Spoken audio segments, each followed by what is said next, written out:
కంపల్సరీగా రేపే కావాలా? ఓకే, ఒక్క నిమిషం, మాస్టర్ వచ్చాడు, అది చెప్తాను. సంజయ్, ఏం లేదు, రేపు అర్జెంట్ గా ఫ్రాక్ ఇవ్వాలి, అయిపోతుందా?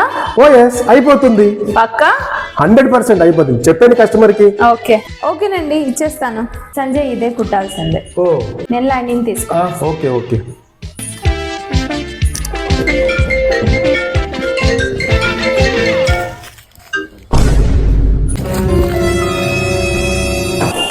బేబీ, అయ్యో, క్లాత్ మర్చిపోయాను. ఏం చేస్తున్నావు? ఏంటి, రేపు వస్తున్నావా? అమ్మయ్యా, నా కళ ఇన్నాళ్ళు నెరవేరబోతుంది. Okay baby. ఏంటిది? అరే, ఏదో కహాని చెప్పి నేనైతే సెలవు పెట్టేస్తాను రేపు. డుమ్మా ఫిక్స్ అయిపోయి నువ్వు. నేను ఏదో కహాని చెప్తా. ఇంకో విషయం తెలుసా, మా మేడం చాలా అమాయకురాలు. నేను ఏదన్నా కొంచెం ఏడు పొగబెట్టి మేడం రేపు రాలేకపోతున్నాను మేడం, ఏదో కహాని చెప్పేస్తాను. అరే నీకెందుకు, నేను చూసుకుంటా కదా.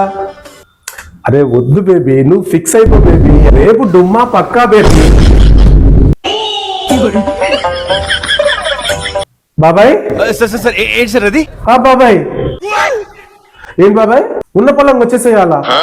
ఏమైంది నాయనమ్మా? లేదు బాబాయ్, నేను వర్క్ లో ఉన్నాను. ఇట్లా ఉన్న పొలంగా వచ్చేస్తే వర్క్ ఏమైపోతుంది? అయ్యో, నేను ముందు బాగా చెప్పాలి కదా బాబాయ్. నేను ఈ రోజు నైట్ బయలుదేరిపోవాలా? సరే బాబాయ్, వచ్చేస్తా, పక్కా వచ్చేస్తాను. మేడంకి రిక్వెస్ట్ చేసి వచ్చేస్తాను నేను. సరే బాబాయ్. ఏమైంది సంజయ్?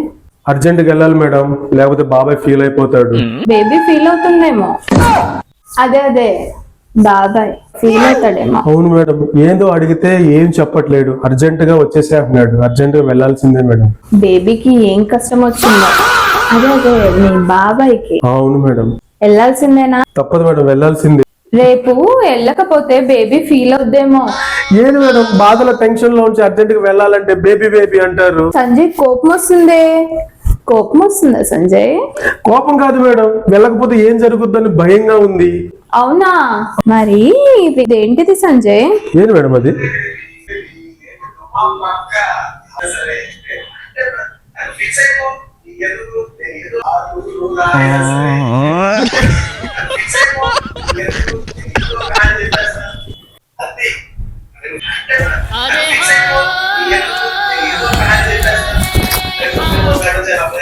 అందరి ముందు పరుగు ఇంకెలా తలెత్తుకుంటూ వర్క్ చేయమంటే కహానీలు చెప్తున్నాడు.